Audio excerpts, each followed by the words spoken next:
Heavenly Father, we are here on this day to give thanks for the love you have shared with this to individuals. We ask that you will help Brian and Christina.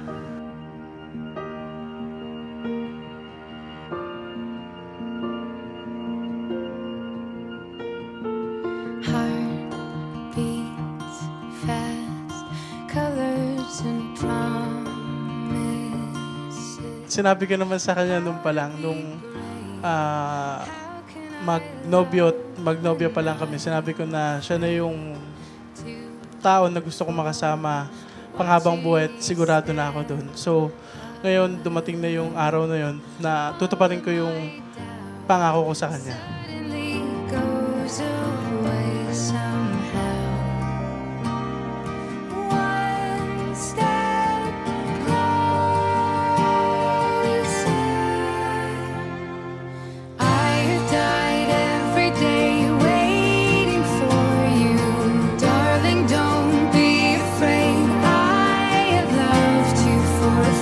Ang kasal ay isang pagtitipan ng lalaki at babae na magsasama bilang mag-asawa sa buo nilang buhay ng may pag-ibig sa bawat isa. Ang dulot nitong pag-iisang dibdib ay kabutihan ng mag-asawa at magkakaroon ng anak. Kaya dito, inalintulad ni Kristo ang pag-iisang dibdib sa dalawa bilang sakramento ng pagiging isa.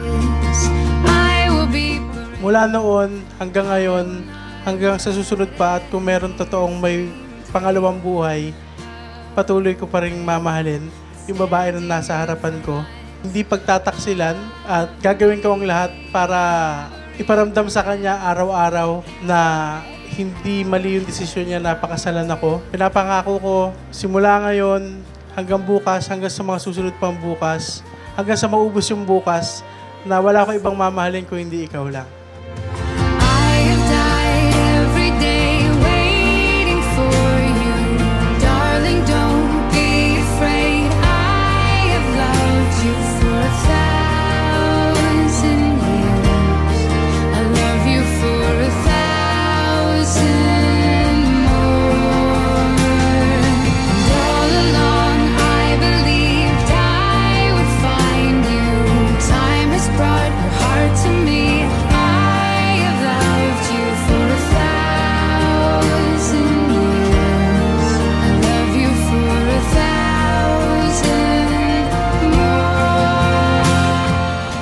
After almost 7 years with you, love, we're finally here.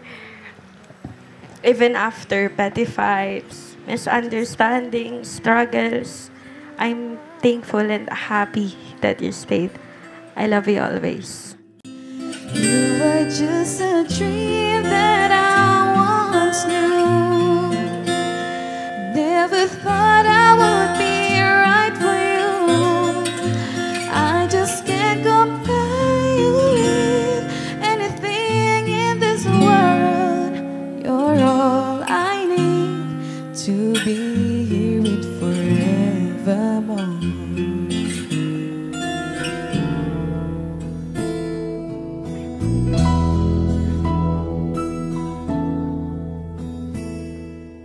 To always remember when they first met, and to remember the strong love that grew between them, to work that love into practical things so that nothing divides them. Please help them find word both kind and loving and hearts, always ready to ask forgiveness as well as able to forgive each other. Father, we put this marriage, this covenant into your hands. In Jesus' name, amen. Sana sa pagdating ng panahon, yung pagkukulang namin maging tuwid at maging hindi crooked, hindi sigsag na pagsasama. Buuhin nyo ang isang pamilya nyo, ang binubuo nyo na nasimulan nyo. Huwag nyo tatapusin sa panahon na konting diferensya, maghihiwalay kayo. Kahit anong problema dumating sa buhay nyo, pag-usapan nyo ng maayos, pag-usapan nyo ng mabuti, laging nandyan si God, nakatingin siya sa inyo palagi. Hindi niya kayo pababayaan. Masaya ako para sa inyong dalawa. Salamat na kinuha niyo kong ninang na nagtiwala din kayo sa akin. Basta nandito lang ako bilang pangalawang magulang nyo. Kung ano yung kailangan nyo at kaya kong i-provide, nandito lang ako, lapitan nyo ako. Sobrang dami ko nang narinig na away nyo, pero wala lang yun. Alam kong malulusutan nyo yun lahat. Kasi alam kong mahal na mahal nyo yung isa't isa. Huwag niyong kakalimutan yung word na communicate.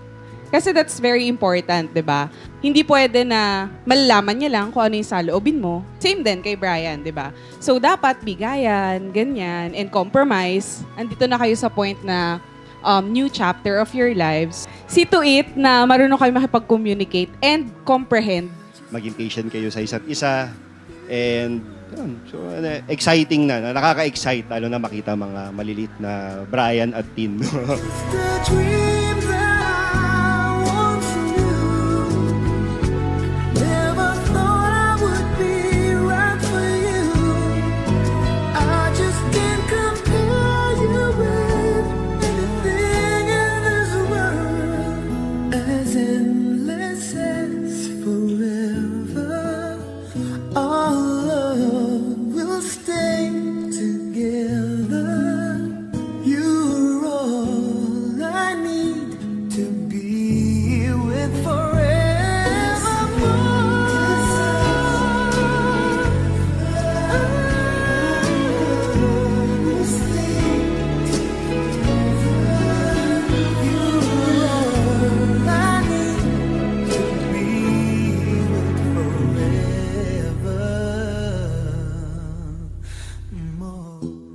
Sa ng kapangyarihan ng pinagkaloob sa akin ng batas, Brian and Tintin, dinideklara ko yung mag-asawa na sa araw na ito.